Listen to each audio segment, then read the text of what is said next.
More and more people are getting diagnosed with a condition called sleep apnea. And apnea means pause or stop. So sleep apnea is a condition where you actually stop breathing in your sleep. Now, it often starts with a snoring problem. And the Buteyko view on snoring is that snoring is another reaction of the body to try to reduce your breathing, to restrict it, and to hold on to carbon dioxide. But people with snoring often very quickly start to develop apnea, these periods when the breathing actually stops. So apnea means pause or stop. And usually when someone first has sleep apnea, it's just a very slight stopping and starting of the breathing, and the person themselves is not really aware of it. It's often their partner or someone else in the house who becomes aware of the disturbed breathing pattern. But if it's not dealt with, what generally happens is that these apneas tend to get longer and longer and longer. And we've had people on the Buteyko courses who've shown us their sleep studies where they've had apneas of up to 2, sometimes even 3 minutes. And there's a couple of major problems there. The more apneas you're getting and the longer they are, the greater the chances of having something like a stroke or a heart attack. And as we know, thousands of people in Australia die every year from these things, and it's greatly increased in likelihood by having sleep apnea. And it's responsible for more deaths in Australia than what asthma is, but it still doesn't get anywhere near the publicity that it deserves. And the other problem, of course, is that if you've held your breath in your sleep for any period of time, 10, 20, 30, 40 seconds, let alone a minute or two, when you do resume breathing, the breath is going to be extremely deep. So what happens is that the person wakes up. That's why you get this terrible cycle of sleeping, waking, sleeping, waking, sleeping, waking, and you might have been in bed for 8 or 9 hours, but you get up in the morning and you feel like you've slept for about an hour and a half. And people with sleep apnea are constantly tired throughout the day. They struggle to concentrate in the morning. They end up eating their lunch and they just feel like collapsing and going to sleep. They struggle throughout the afternoon. Quite often they can't drive a car, or they're at great risk when they do because of the fact that they often fall asleep. And then they get through the day and they eat an evening meal, they sit in an armchair and bang, they just go straight to sleep. Well, the key for fixing sleep apnea is to correct the breathing pattern. And the first thing we've got to do is change the way that we breathe during the daytime in order to change the way that we breathe in the night time.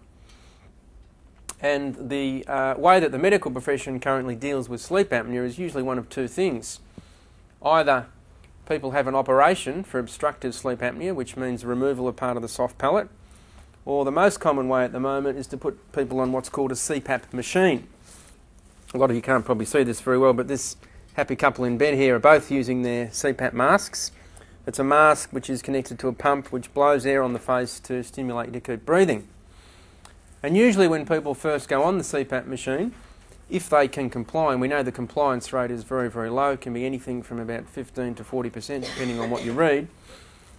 If they are able to comply with it, they normally do get improvements initially.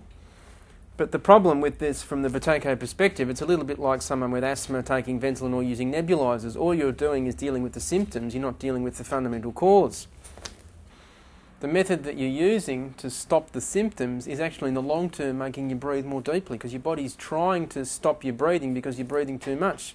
But you use a treatment which keeps you breathing. So it's going to mask the apnea by stopping those symptoms, but it increases your hyperventilation and will cause other problems. And people with sleep apnea often have problems with their blood pressure, or problems with their heart, or problems with an increase in coughing or poor concentration, all related to the fact that their CO2 level is lowering because of the overbreathing. So just to summarise the Buteyko view on sleep apnea, what we're saying is that the main cause of the sleep apnea is the fact that you're overbreathing in the first place, hyperventilating, HV. Hyperventilation, as we've explained, leads to a lowering of the level of carbon dioxide in the lungs. And because carbon dioxide is acidic, lower levels of carbon dioxide cause an increase of the pH of the blood. You go into what's called respiratory alkalosis. And the result of that, because of the Bohr effect, is a tightening of the bond between the oxygen and the haemoglobin in the blood. So you end up with a lack of oxygen at the cellular level. You go into hypoxia. And the body has to compensate, and it does that by stopping the breathing completely with the apnea. And as I said before, we've had a lot of people who've been able to avoid going on the machines, having the obstructive sleep apnea, and a lot of people who've been able to come off the CPAP machine. But if you're on the CPAP machine, it's not just a matter of coming here and throwing it away. We have to treat the CPAP machine like a prescribed medication. And what has to happen is we have to improve your breathing to a certain extent, and then start to have some periods, short periods of either observed sleep, or maybe setting up a tape recorder for a period of time, 20, 30, 40 minutes, waking yourself and then playing it back and see what starts to happen. And as your apneas decrease in duration and severity, you increase the amount of time without the machine. So you are able, in many, many cases, to actually wean yourself off the machine. But as I said, if you've been on it for many, many years, like 5, 10, 15 or even 20 years, which some people have, you don't just suddenly have to stop it like that. You have to wean yourself off it. And what we're going to start to do in the Buteyko course from tomorrow when we introduce the exercise is actually measure your particular level of carbon dioxide. We're not going to use any equipment for that. We use breathing techniques that Buteyko has developed. So to summarise what I've been saying about sleep apnea, we have this diagram on the board, and as I said, this is contained in an article which you're welcome to take a copy of later on. The Buteyko view on sleep apnea is that the main cause of the sleep apnea is the overbreathing or hyperventilation, HV as it's known, overbreathing. Hyperventilation, as we've described, leads to a loss of carbon dioxide from your lungs, so the CO2 level goes down. And when that happens, because carbon dioxide is acidic, you see a resultant increase in the pH of your blood. You go into what's called respiratory alkalosis, and that causes a tightening of the bond between the oxygen and the haemoglobin in your blood due to the Bohr effect, so you end up with a lack of oxygen. You go into hypoxia, and the body has to self-correct, and it does that by stopping the breathing and giving you the apnea. But as we've explained, when you stop breathing, external respiration stops, but internal respiration increases. So the carbon dioxide level rises. This normalises the pH of the blood, and because of the Bohr effect, the bond will break and the oxygen gets released and goes to the cells and tissues, so the oxygen level goes back up. But what this does is cause us to start over-breathing again, so we go back into hyperventilation and the whole process continues. So what we have to do to stop the apneas occurring is to stop the fundamental problem, which is the hyperventilation which is occurring in the first place.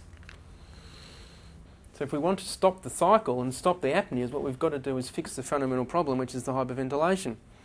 So what we need to do at first is to change the way that we breathe during the daytime, increase our tolerance to carbon dioxide, and we very quickly find we start to get a decrease in both the duration and the frequency of the apneas. Now obviously if you're not on a CPAP machine or you haven't had an operation, it's easier. If you are on a CPAP machine, we can't just suddenly throw that away and stop using it. We treat the CPAP machine like we treat a prescribed preventer medication. You have to stay on it initially, but what we've got to do is improve your breathing and improve your tolerance to carbon dioxide. And we start to measure that in the course right from tomorrow's session. Not using equipment, but using breathing techniques that Buteyko has developed, which give a very good estimation of your alveolar carbon dioxide level. Then when you reach certain standards, what we do is if you're on the CPAP machine, we get you to have periods, short periods of either observed sleep to see what's happening with the frequency and duration of the apneas, or if you can't arrange that, you can rig up a tape recorder for 30, 40 minutes or an hour and then play it back and then see what happens. So the idea is you gradually increase the amount of time you sleep without the machine as your breathing starts to improve. And we've been able to help many, many people actually come off the CPAP machines. And what people notice right from the start is that their daytime energy levels start to improve. The other conditions that we typically teach the Buteyko method for are emphysema. As a lot of you would know, people with emphysema actually have some damage to the lung tissue, but they invariably get given the asthma medications. We're not claiming to reverse that damage, but what we can do is greatly reduce the person's reliance on reliever medication. In most cases, get them off relievers, but maintained on preventers.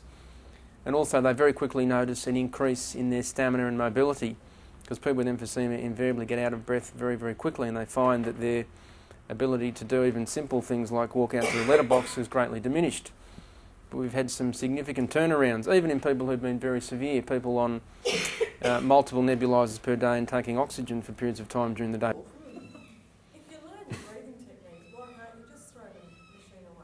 Well, eventually you'll be able to, but if you've been using the machine every day for 15 years, you don't just suddenly throw it away, because it takes time to change your breathing. So it's just training yourself. Yeah. Before you actually do it. Absolutely, yeah. But like this, I'm sure there's people here who have a CPAP machine who might have had it for less than 2 years and occasionally they sleep without it.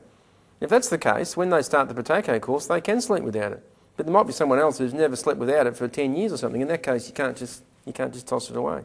It's like the medications. It's all got to be done very safely, very scientifically and very systematically. Does this method help during the night a busy brain? You mentally... Yeah, because one of the problems is You sleep much better when you're relaxed, and you're much more relaxed when your heart rate is down and when your carbon dioxide level is up, and that relaxes everything, including your mind.